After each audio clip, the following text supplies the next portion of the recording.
حضور کریم صلی اللہ تعالی علیہ وسلم کی تشریف آوری کے 12 ربیع الاول کے دن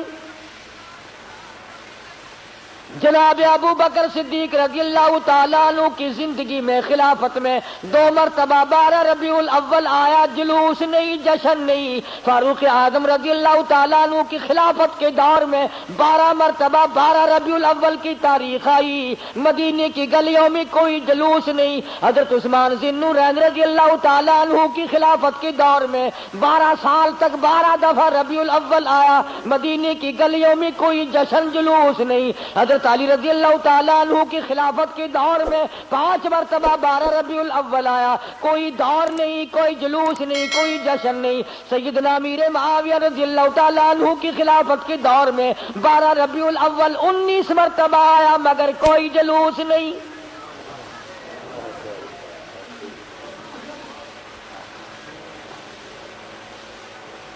امام ابو حنیفہ رحمت اللہ علیہ کی زندگی میں 40 مرتبہ 12 ربیع الاول آیا، کوئی جلوس نہیں، کوئی جشن نہیں۔ امام احمد بن حنبل رحمت اللہ علیہ کی زندگی میں 35 مرتبہ 12 ربیع الاول آیا، کوئی جلوس نہیں، کوئی جشن نہیں۔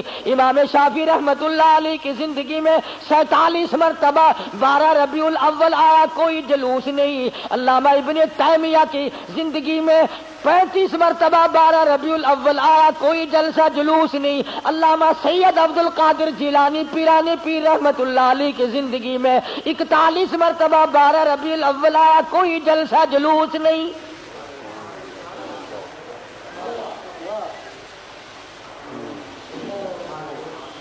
سلطان عالمگیر رحمت اللہ علیہ ہندوستان کا بادشاہ ہے، اتنا بڑا متقی پرہیزگار ہے، ساری زندگی میں ایک رات بھی تہجد کی قضا نہیں ہوئی، مگر 12 ربیع الاول کا جلوس دلی کے بازار نے دیکھا نہیں، چاندنی چوک میں سے کبھی گزرا نہیں، خواجہ شمس الدین التمش کی زندگی میں نہیں گزرا، سلطان عالمگیر کی زندگی میں نہیں نکلا، ناصر الدین محمود کی زندگی میں نہیں نکلا، غیاث الدین بلبند کی زندگی میں جلوس نہیں نکلا۔ اور تمہیں آج بھی کہ میں بات بتلاؤں، قائد اعظم کے ہوتے ہوئے پاکستان میں جلوس نہیں نکلا، خواجہ ناظم الدین کی حکومت میں 12 ربیع الاول کا جلوس نہیں نکلا، ایوب خان کی حکومت کے موقع پر 12 ربیع الاول کا جلوس نہیں نکلا، یحییٰ خان کی دور میں نہیں نکلا، یہ بھٹو نے شروع کیا، رضا الحق نے آگے بڑھ کر اس کی تکمیل کی۔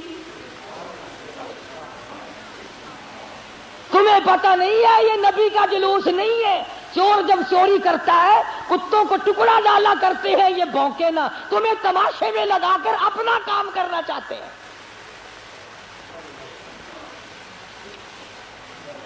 تم جتنے ایمانداری سے مسجد میں بیٹھے ہو، خانے خدا میں بیٹھے ہو، قبلہ رخ منہ کیے بیٹھے ہو، باوضو بیٹھے ہو، ایمانداری، اور جلوس نبی کا اور گانے کنجریوں کے،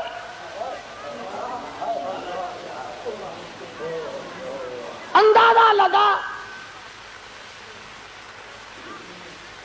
امام الانبیاء محبوب کبریا حضرت محمد مصطفیٰ صلی اللہ تعالی علیہ وسلم کے دین کا مذاق نہ اڑاؤ، تماشا نہ بناؤ، کہیں تم ڈوب کے مرو، تماشا دنیا دیکھے۔